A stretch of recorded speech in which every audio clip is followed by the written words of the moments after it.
और ये जो इनकी जो रति है, मंजरियों की जो रति है वो है भावोल्लास रति, है ना, भावोल्लास रति है।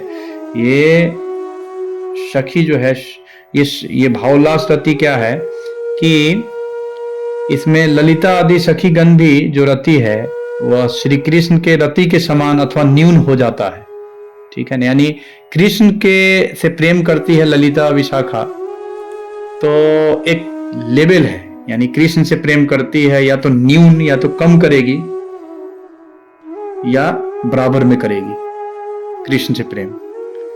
लेकिन जो मंजरियों का प्रेम है राधा रानी से, वो कृष्ण से भी ज्यादा है।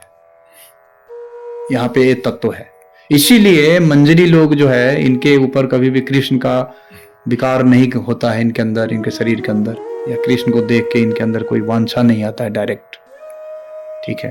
तो ये एक तत्व है।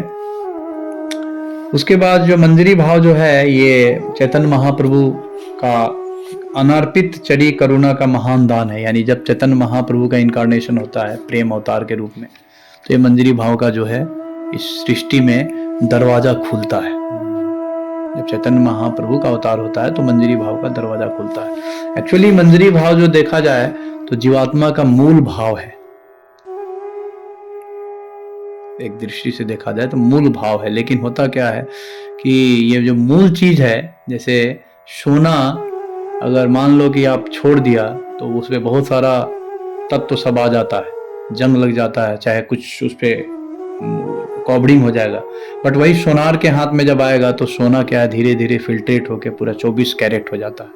तो वैसे ही जीवात्मा अनंत कोटि योनियों में भटक रहा है, अनंत लोकों में, बट धीरे धीरे जब कोई प्रेम, जैसे चैतन्य महाप्रभु के टच में जैसे ही जीवात्मा आता है, वैसे ही उसका मौलिक स्वभाव जो मंजरी भाव है, राधा रानी की सेविका दासी, वो जग जाता है, यानी उसके अवेयर हो जाता है जीवात्मा।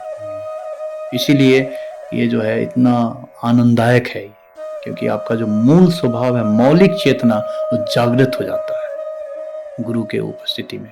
तो इसके गुरु जो है, मंजरी भाव के गुरु जो है चैतन्य महाप्रभु। प्रथम दास ठाकुर ने प्रेम भक्ति चंद्रिका में भी कई सारा उसके बारे में, मंजरी भाव के बारे में लिखा है कि बहुत अच्छा है। सम स्नेहा विषम स्नेहा ना करीहा दूही लेहा,